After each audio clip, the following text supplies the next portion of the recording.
La Dodge Dakota tuvo un rumbo similar al de su hermana mayor, la Dodge Ram 1500. Dentro del periodo que abarcaremos en este video, la confiabilidad es similar entre ambos vehículos. Pero a diferencia de la camioneta grande de Dodge, la Dakota no triunfó. Al igual que la Ranger y la Ridgeline, terminó descontinuada. El modelo 2011 fue el último. Podríamos pensar que al ser tres vehículos de este tipo descontinuados por fechas similares, es notorio que este mercado iba en decadencia. Y que también otro modelo se estaba comiendo demasiado las ventas aquí. En este video te contaré lo que necesitas conocer de las Dakota, más no lo que quieres escuchar. Si te interesa o tienes alguna, te podrá servir para tratar de mitigar posibles riesgos. No hay que verle solo el lado negativo. Y te pido por favor que si estás dispuesto abiertamente a escuchar y soportar parte de la gran verdad de este auto, te quedes. Esta camioneta en unas cosas fue en cierta medida un desastre. Pero mucho ojo, gente, tengan algo bien claro, si en un tren motriz vemos cierta continuidad de fallos específicos, es altamente probable que le sucedan a los modelos que lo tienen, mas no es 100% seguro.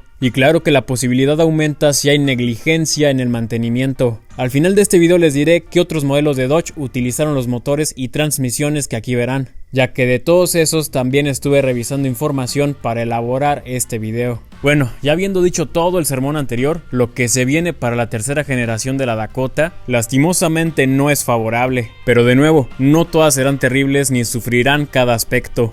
En este video abarcaremos los motores 3.7 y 4.7. El primero se introdujo para la Dakota en la segunda generación en el año 2004, mientras que el segundo motor desde el 2000, mismos que aún fueron usados en la tercera generación. El V8 4.7 litros PowerTech no es un motor Hemi. Los Hemi son los 5.7, 6.1, 6.2, 6.4 y 7.0. Sí, es curioso, a lo mejor varios ya lo sabían, pero está interesante el dato. Desde el 2008 contó con 2 bujías por cilindro y la fuerza se elevó de forma sustancial. A pesar de que ya había una opción de alto rendimiento que convivía con la normal desde el 2002, el 08 fue el más potente de todos, usándose de forma opcional hasta el 2011. El 4.7 del 2000 al 2002 venía con la caja automática de 4 velocidades 45 RFE y del 2003 al 2011 con la 545 RFE de 5 velocidades de Chrysler. Mientras que el 3.7 solo contó con la 42 RLE de 4 marchas, una transmisión de uso más liviano. Las transmisiones manuales estuvieron disponibles en el 3.7, en las versiones ST y SLT. La Laramie contaba con la automática. En el 4.7 la manual se descontinuó a partir del modelo 2007. Y bueno, ya yendo a lo que nos importa saber, gente, el 4.7 y 3.7 son motores demasiado similares. Podríamos decir que el 3.7 es un 4.7 pero con 2 cilindros menos, por lo que cuentan con problemas muy similares y abarcaremos los más importantes. Su más grande detalle, porque es el más constante, es que, como muchos otros vehículos de Chrysler, la Ram, Durango, Dodge Nitro, Jeep Liberty, Cherokee y entre otros varios de la época, es un TIPM defectuoso. Es bien usual que por ello te deje tirado, que no quiere encender el auto, que se apague andando, que ciertas funciones no trabajen o lo hagan esporádicamente. Incluso podrías pensar que la camioneta está embrujada y no quedaría más remedio que llevarla a bendecir o ya de plano quemarla. Y claro que lo anterior es sarcasmo. El TIPM, en pocas palabras, es el encargado de distribuir la electricidad a los componentes del auto. Es el nombre que ellos le pusieron a la caja de fusibles para hacerlo más fácil. Chrysler lanzó llamados a revisión baratos por el problema en las Cherokee del 11 al 13, ya que se vieron orillados a ello. Estos consistían en reemplazar el relevador de la bomba de combustible y el cableado que estuviera dañado, ya que eso, según ellos, causaba el problema de que se apagara andando o no quisiera encender. Para la Dakota no ha habido nada similar. Es un problema extendido en una gran variedad de vehículos de esta marca durante muchos años. Hasta ahora no han reconocido que, como tal, el TIPM en general sea el defectuoso. Les habría costado mucho dinero y no los han orillado a ello. Si te toca esto, tendrás que pagar de tu dinero su reemplazo. Demasiado caro no es, pero el problema sí es irritante. La superficie superior, justo donde van los anillos, a los que podríamos llamar anillos del mismo pistón, no confundirlos con los anillos que van en el pistón, tuvo un error de diseño, que hace que el motor pueda trabajar más caliente que lo que debería de. Al estar en esa condición, el aceite puede perder sus propiedades lubricantes y detergentes de forma prematura, dando lugar a lo que algunos conocen como rebaba, pero para efectos de este video se nombrará como depósitos de lodo, o simplemente lodo. Si a lo anterior le sumamos que los pasadizos del aceite del bloque y cabeza no tienen un buen tamaño, se pueden tapar, originando el peor problema: que el motor no tenga una lubricación adecuada, termine desgastándose prematuramente y finalmente termine por amarrarse. Con ningún motor hay que postergar el cambio de aceite, es algo fundamental, pero si lo haces aquí adelantarás muchísimo este problema. Sabiendo que el origen del inconveniente es que el aceite se deteriora, no queda de otra más que un cambio de aceite más constante, con un buen filtro para mitigar, más no erradicar, este inconveniente. Y por constante me refiero a que acortes el intervalo de cambio. Lo peor que le puedes hacer a cualquiera de estos motores, aparte de ser negligente con sus servicios, es sobrecalentarlo. Si llegas a notar que la temperatura se está elevando, debes dejar de utilizar el auto de inmediato y llevarlo a diagnosticar para reparar. Las calentadas aquí suelen terminar en reparaciones internas costosas. Podrían pensar que lo anterior es obvio para cualquier motor, y sí, en efecto, pero aquí es un aspecto de muchísimo cuidado. Un detalle que comienza ocasionando pérdida de compresión en un cilindro o que falle, hasta un problema catastrófico de motor, son los asientos de las válvulas. No fueron ajustados correctamente en la cabeza de aluminio. Pueden aflojarse y llegar al punto de caerse, haciendo contacto con el pistón, válvulas y paredes de los cilindros, dando lugar a una reparación mayor de motor o ya de plano su reemplazo. Si el motor se sobrecalienta, es aún más probable que esto suceda.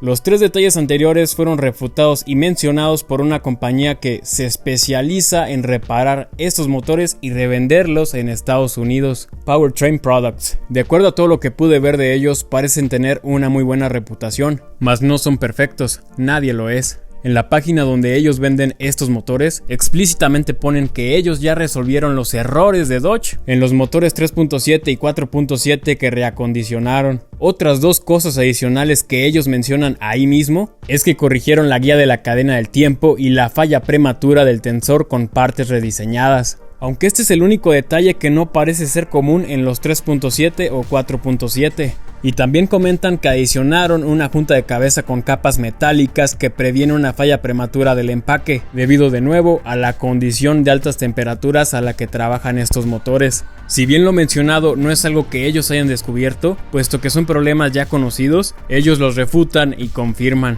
Y claro que al final del día es negocio para ellos que todo esto se haya originado. Y esta es una empresa con ingenieros automotrices y mecánicos especializados. Pero no importa que la persona con más estudios y especialista del mundo les diga la verdad sobre fallas comunes de un vehículo a las personas que están sumamente enamoradas de sus autos. Van a decir que son mentiras y que siempre es culpa del dueño, dando a entender que las empresas de autos son perfectas en la creación de los mismos. Hay personas que me han comentado sobre otros vehículos que ya se han analizado, comentarios parecidos a: no, yo con este auto ya tengo 100,000 millas, 100, 150,000 kilómetros y jamás ningún problema, excelente auto, muy recomendado, este vato no sabe ni lo que dice. Y no recuerdo qué más cosas dicen, pero primero, para empezar, sí es bueno llegar a esos recorridos sin problemas, es una buena señal, pero no son para nada altos recorridos. Si vamos a hablar de altos millajes o kilometrajes con por lo menos el motor original, tendríamos que hablar sobre 400,000 kilómetros o 250,000 millas.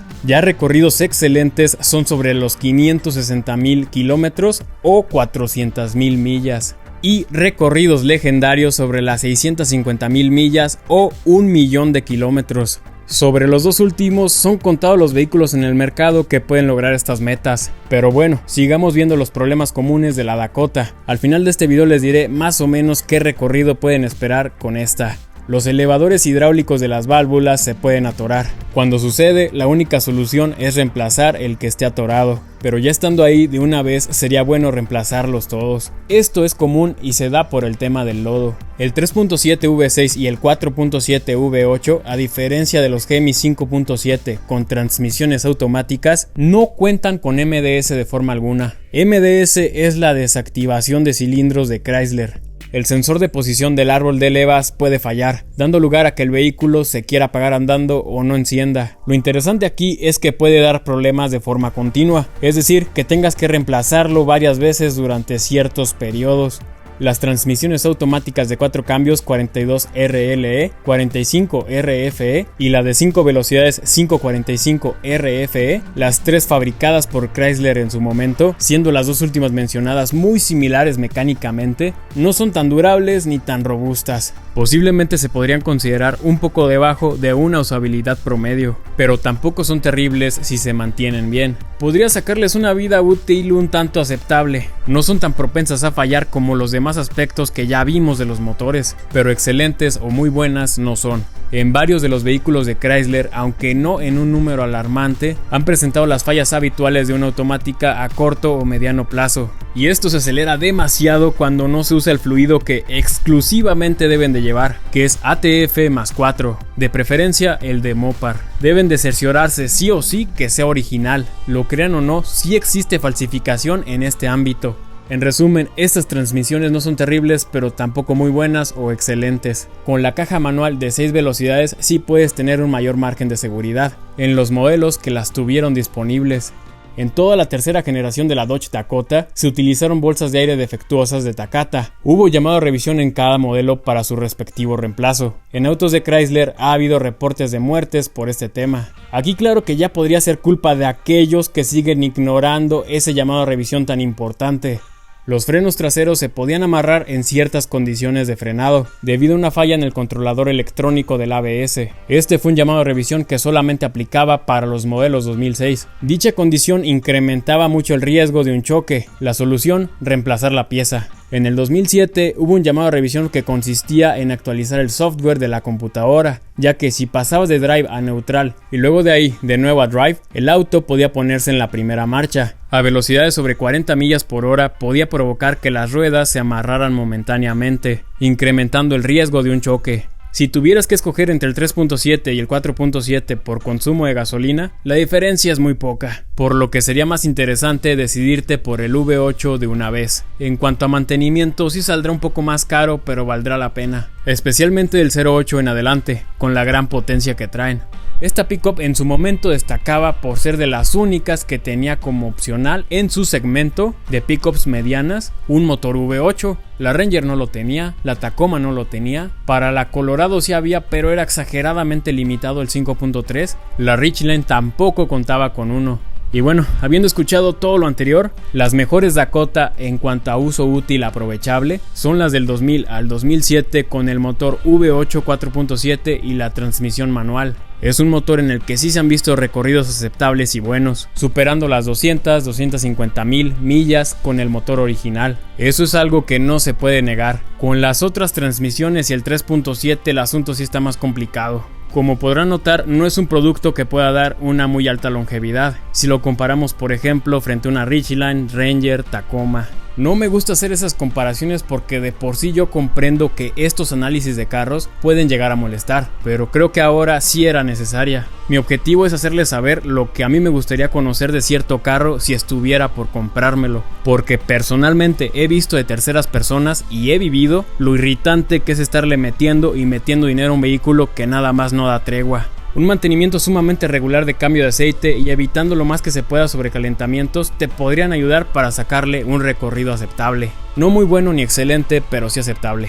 Otros modelos que utilizaron el tren motriz del motor 3.7 y 4.7 fueron la Dodge Ram 1500, la Durango, la Nitro, Jeep Liberty, Grand Cherokee, Commander, Mitsubishi Rider, que prácticamente esta última es una Dakota disfrazada, y no les mencionaré exactamente qué años, porque si no esto se extenderá mucho, solo les dejo algunos en pantalla. Si les interesa una camioneta mediana, ya sea para uso personal o para el trabajo, y que no sea tan cara como las sobrevaloradas Tacoma, en pantalla les estoy dejando un video de las Ford Ranger. Hay muchos modelos que podrías considerar y que no te morderán la mano si los cuidas apropiadamente. Y sí, también tiene unos específicos que son un terror, principalmente por componentes importantes. Si quieres conocer a fondo todo lo poco que te acabo de decir sobre la Ranger, dale click al video para ir a verlo, te podría ser de utilidad.